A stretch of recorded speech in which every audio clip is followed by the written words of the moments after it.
She was the imperial heir to the Cygnian ascendancy, ruler of 1,000 star systems. He was a human mechanic with grease under his fingernails and a coffee stain on his shirt. They stood in a cold, sterile observation garden, and with a voice that barely trembled, she asked him the one question that would shatter galactic protocol. "Will you be my anchor, father?" And what neither of them knew was that her mother, the Empress, was standing in the shadows, listening to every single word. And that is just the opening scene. This story is an incredible journey, and I am so excited to share it with you. But before we dive in, if you love stories that hit you right in the heart, stories about connection, about what it really means to be human, do me a huge favor. Please hit that like button, click subscribe, and make sure you ring that notification bell. We are trying to build a massive community of story lovers just like you, and every single click helps this channel reach more people. And hey, I love to know where my stories are traveling. So let me know in the comments what part of the world you're watching from today. Alright, settle in. Grab a warm drink. Let's get into this. Wayfarer's Crossing wasn't the end of the galaxy, but you could definitely see it from there. It was a massive, spinning wheel of metal and synthetic glass, a truck stop for ships with faster-than-light engines. And in a forgotten corner of Maintenance Bay 4, you could always find Holden. Holden was old. Old like real wood furniture or songs with guitars. In a galaxy full of shimmering, perfect aliens who looked like they were carved from crystal or light, Holden was stubbornly, messily human. His hair was gray, his face had lines on it from smiling and mostly from frowning. He ran Caulfield's Repairs, a workshop so cluttered with spare parts, ancient tools and half-finished projects that most people couldn't even find the door. His only company was Phoebe, a beat-up cargo loader drone that was technically obsolete, but Holden had rebuilt its logic core so many times it had developed a personality that was just as grumpy as his own. He'd talk to it, "Phoebe, you lazy hunk of bolts, you missed a spot." And the drone would beep back a series of rude-sounding low-tone notes. Holden's life was a routine. Wake up. Make coffee, real, bitter, earth-grown coffee that he paid a fortune to import, and then fix whatever broken-down freighter or courier ship limped into his bay. He was good. He was the only mechanic on the station who could still fix a Mark IV engine by listening to it. He was a relic, and he liked it that way. Then she started showing up. He'd seen her kind before, of course. The Cygnians. They were the unofficial rulers of this sector. Tall, impossibly slender, with opalescent skin that shifted color with their mood and large, dark, fathomless eyes. They were beautiful, cold, and they moved with a grace that made everyone else look like they were falling down the stairs. They never spoke. A small, floating translator drone did it for them, in a perfect, emotionless monotone. This one though, she was different. She was small for a Cygnian, and she was always surrounded by two massive 8-foot-tall Praetorian guards, who looked like they were made of polished obsidian. He'd learned, the imperial heir, Princess Zilthara. She was on Wayfarer's Crossing for some big political summit. And she kept watching him. The first time he just grunted. "Can I help you, Your Highness?" Her little translator drone floated forward. "I am observing. The chaos of this environment is inefficient." Holden wiped a greasy hand on an equally greasy rag. "Yeah, well, it's my chaos, Your Worship. I know where everything is." "You speak to your machine," the drone said. "That's Phoebe. And she's not a machine, she's an idiot," Holden said, tapping the drone on its chassis. Phoebe beeped insulted ly and whacked him gently with a robotic arm. This fascinated her. She came back the next day. And the next. She'd just stand in the doorway, a silent, shimmering ghost flanked by her two pet mountains, and watch. She watched him weld. She watched him argue with Phoebe. She watched him burn his tongue on his coffee and swear, a very old, very human word. After a week, he sighed, put down his wrench, and picked up his spare mug, a chipped ceramic one that said "World's Okayest Mechanic." He poured her a cup of his coffee. "You're gonna stand there, you might as well be useful," he grumbled. "Hold this." Her guards tensed. Their energy lances hummed. Zilthara just tilted her head. She glided forward, took the mug in her delicate, three-fingered hands, and stared into the black, steaming liquid. "This is coffee," the drone translated. "Our scans indicate it is a low-grade stimulant. A poison." "It's what gets the motor running," Holden said.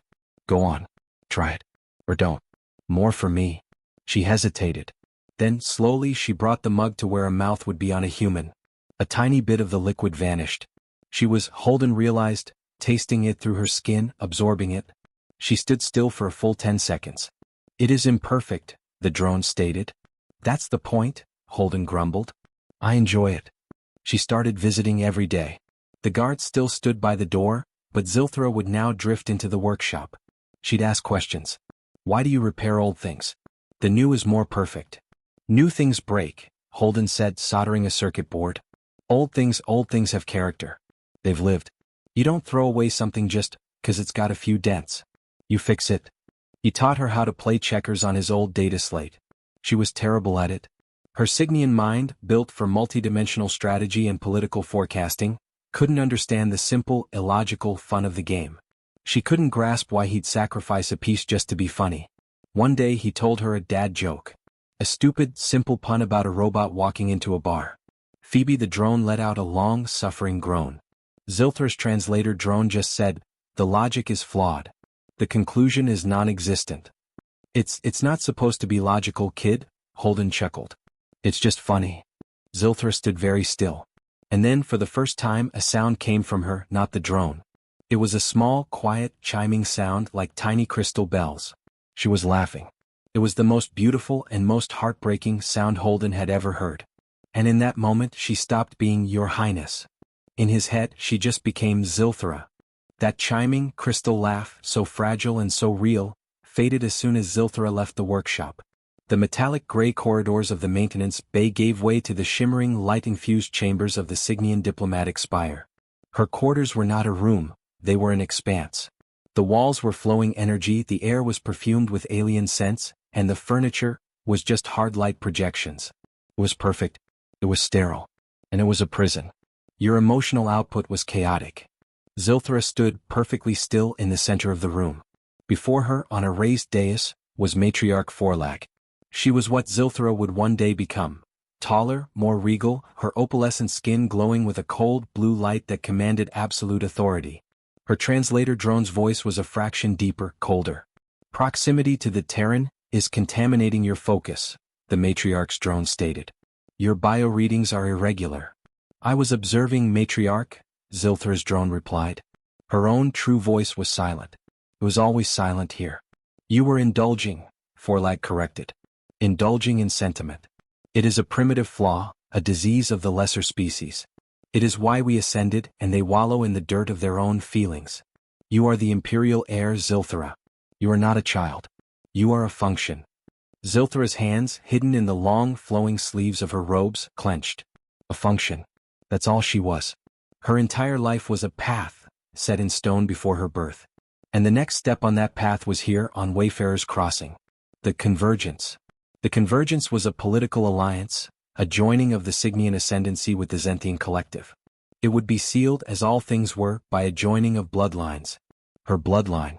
She was to be bonded, a cold, clinical term for an arranged marriage, to Lord Valerius, a Zenthian duke known throughout the galaxy for his cruelty and his ambition. She had met him.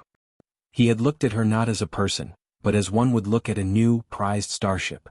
"Property. You will cease your excursions to the maintenance bay," the Matriarch commanded. "You will prepare for the bonding. You will meditate on perfection. You will purge this human filth from your mind." "Yes, Matriarch," Zilthra's drone said. Zilthra bowed and glided from the room. But she didn't go to her meditation chamber. She was suffocating. The perfection her mother spoke of felt like a shroud. The logic, the coldness, the efficiency of her people, it was all a lie. It wasn't strength. It was emptiness. She had read about old Earth in the galactic archives. She had read about the primitive human concepts of compassion, self-sacrifice, love. She'd read about how humans were the only known species to form found families, adopting other beings into their pack, with a loyalty that defied all logic. They were called space orcs in the archives, a joke term because they were chaotic, aggressive, and brutally emotional. They were considered dangerous, unevolved. But Holden, he wasn't dangerous. He was kind. That was the word. Kind. He had shown her kindness. He expected nothing. She had seen him, from her silent observations, do illogical things. She saw him get in the face of a station security chief, a massive, four-armed brute, who was hassling a refugee family from a war-torn system. Holden hadn't fought. He just stood there, quiet, unblinking. "Leave him alone," he'd said, his voice low. "They're just tired. Get him some water." The security chief, faced with this small, old, fearless human, had just backed down. She'd seen him share his own lunch with a beggar, a creature from a species the Signians wouldn't even acknowledge. These actions, they were inefficient. They were flaws. But to Zilthra they were beautiful. They were the only real thing she'd ever seen. She couldn't breathe. The pressure from her mother, the thought of the cold, cruel Duke Valerius, the emptiness of her perfect life, it was too much. She needed an anchor. She fled. Her guards, programmed to obey her, followed silently as she raced through the station, away from the spire, back to the noise, the chaos, the smell of real coffee and motor oil. Back to the only place in the galaxy she'd ever felt safe. Back to Holden's workshop. Holden was just closing up shop.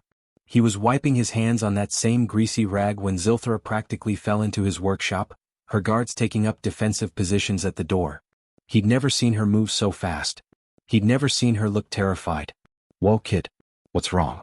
You look like you just saw, well, you look worse than I do in the morning." She was shaking. Her opalescent skin was flickering with chaotic, discordant colors. Gray and a sickly yellow. Fear. "They are finalizing the convergence," her drone whispered. "My path is set." Holden's gruff demeanor melted. He sighed, a long, weary sound.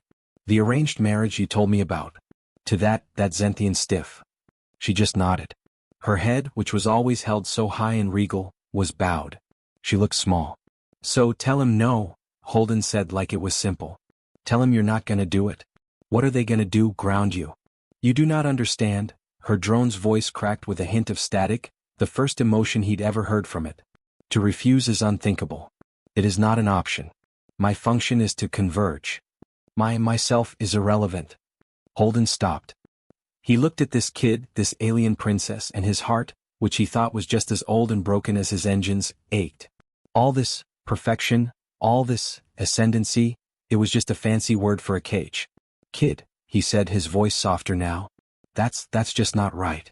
You wanted to do something. Fix it. Like it was a broken engine. But this was politics.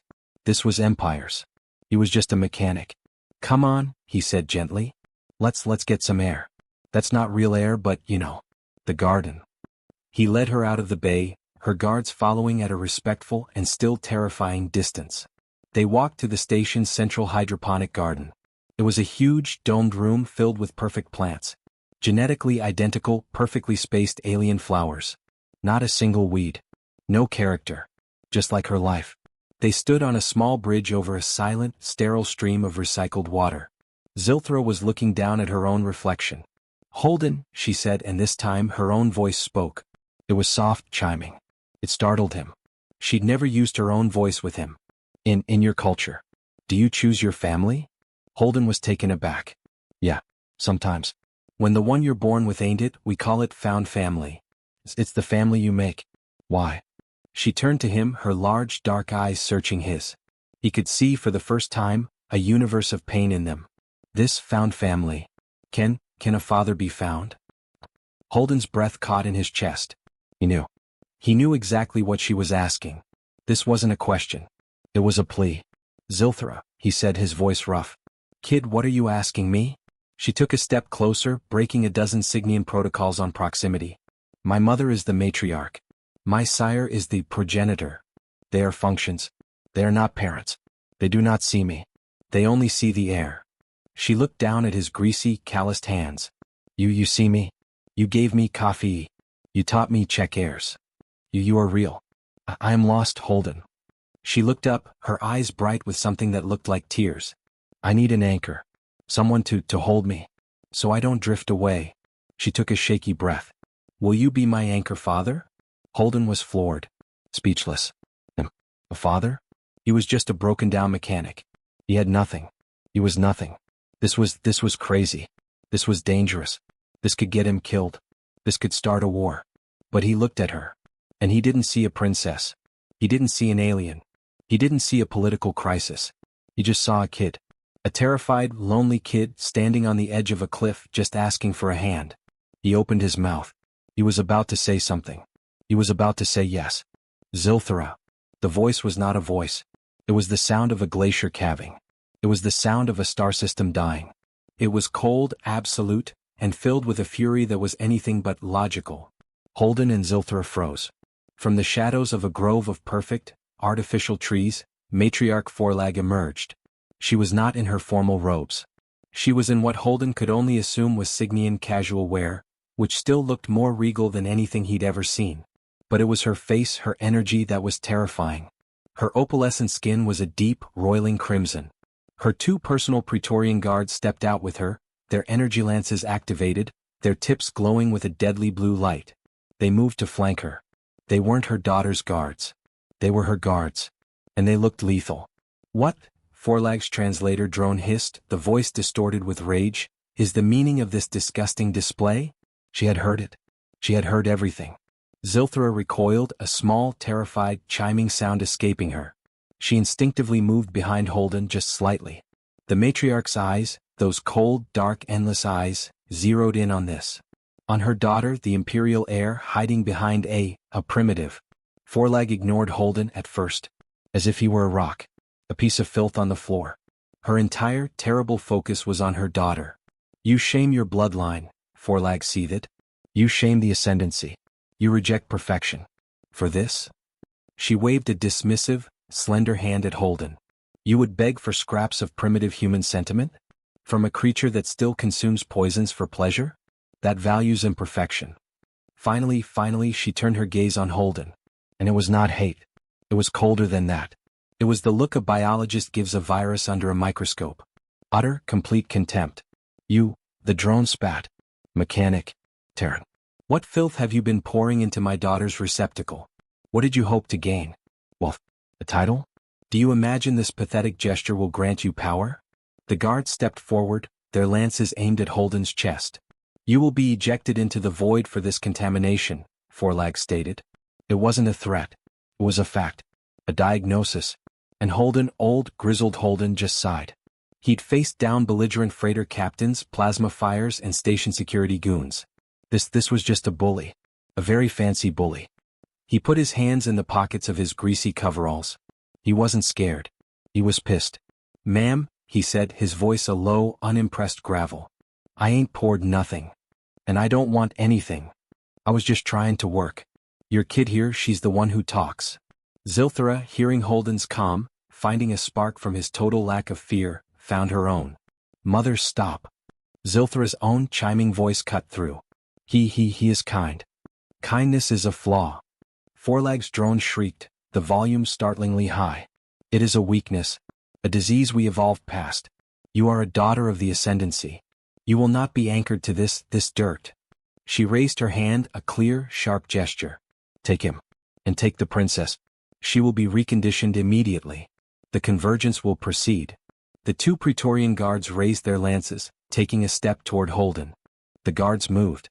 The blue tips of their lances crackled. Holden didn't even flinch. He just stood there. And in that split second, Zilthra did the unthinkable. She ran and stood directly in front of Holden. A tiny, shimmering, terrified shield. No. The word, her own word, echoed in the sterile garden. It wasn't a plea. It was a command. The guards stopped. They were confused. Their programming was conflicted. Protect the matriarch, but do not harm the heir. Matriarch Forlag was speechless. Her own daughter. Defying her. Protecting a primitive. This was not rebellion. This was insanity. This was unsignian. And then Holden moved. He didn't fight. He didn't raise his voice. He just put his large, greasy, very human hand on Zilthra's shoulder. A simple, grounding, protective, paternal gesture. He looked past the guards. He looked past the lances. He looked right at the matriarch. There was no fear in his eyes. There was no hate. There was just a deep, profound pity. You really don't get it, do you, lady? He said, his voice just a conversation. This ain't about filth. This ain't about sentiment. You're so high up in your ascendancy, you can't see what's right in front of you. He squeezed Zilthra's shoulder gently. You don't have a political piece. You have a daughter. And she's scared. And she's lonely. And she just wanted a dad. Someone to listen. Someone to just be there. He looked at Zilthra's back, then back at the matriarch. You asked if I'd be your anchor father, Zilthra? He said, his voice thick. Yeah, I will. He met Forlag's crimson, furious gaze. So, I guess you'll have to deal with me too. 'Cause that's what dads do. They show up. The silence in the garden was absolute. The matriarch's face was a storm of emotions she despised. Confusion, rage, and bafflement. This creature. This space orc. This mechanic had just claimed her daughter.